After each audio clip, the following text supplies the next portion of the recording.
মানুষ এই প্রতিষ্ঠানকে ভয় না করে বরং বিশ্বাস করবে।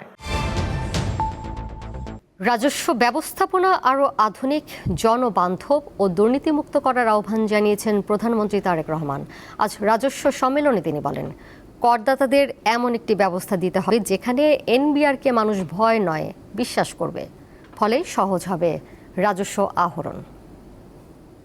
রাজধানীর বাংলাদেশ চীনমৈত্রী সম্মেলন কেন্দ্রে মঙ্গলবার আয়োজন করা হয় রাজস্ব সম্মেলন ২০২৬। এর উদ্দেশ্য অভ্যন্তরীণ রাজস্ব আহরণ বৃদ্ধি করা এবং আধুনিক, কার্যকর ও জনবান্ধব রাজস্ব ব্যবস্থাপনা গড়ে তোলা। অর্থ মন্ত্রণালয়ের অভ্যন্তরীণ সম্পদ বিভাগ ও জাতীয় রাজস্ব বোর্ড এনবিআর এর এই যৌথ আয়োজনে প্রধান অতিথি প্রধানমন্ত্রী তারেক রহমান। অনুষ্ঠানে প্রধানমন্ত্রী বলেন, ভঙ্গুর অর্থনীতির মধ্যে দায়িত্ব নেওয়া বর্তমান সরকারের সামনে বড় চ্যালেঞ্জ হলো অভ্যন্তরীণ আয় বাড়ানো। এনবিআর এর সকল কার্যক্রমের সাফল্যের উপরেই সরকারের সকল উন্নয়ন পরিকল্পনা গ্রহণ এবং বাস্তবায়নের সফলতা বহুলাংশে নির্ভরশীল।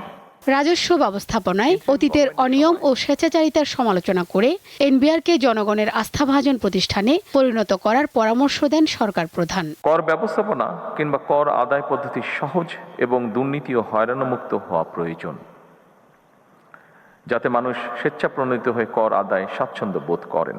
রাজস্ব ব্যবস্থাপনার উপরে ভ্যাট ট্যাক্স দাতাদের আস্থা ও বিশ্বাসের সম্পর্ক তৈরি হলে রাজস্ব আহরণ অনেক সহজ হয়ে যায়। সুতরাং দক্ষ ব্যবস্থাপনার মাধ্যমে জাতীয় রাজস্ব বোর্ডকে এমনভাবে গড়ে তোলা প্রয়োজন যেখানে মানুষ এই প্রতিষ্ঠানকে ভয় না করে বরং বিশ্বাস করবে। বৈশ্বিক ব্যবস্থার সঙ্গে তাল মিলিয়ে রাজস্ব কর্মকর্তাদের digital economy, e commerce, transfer pricing, কৃত্রিম বুদ্ধিমত্তা ও ডাটা অ্যানালিটিক্সে দক্ষতা অর্জনের উপর গুরুত্ব আরোপ করেন তিনি।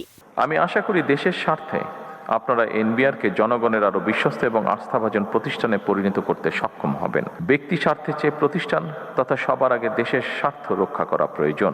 রাজস্ব আহরণে সাম্প্রতিক প্রবৃদ্ধির ধারা অটুট রাখতে সংশ্লিষ্টদের তাগিদ দেন প্রধানমন্ত্রী। আপনারা অবশ্যই পারবেন ইনশাআল্লাহ। শিউলি শবনম, দীপ্ত সংবাদ, ঢাকা।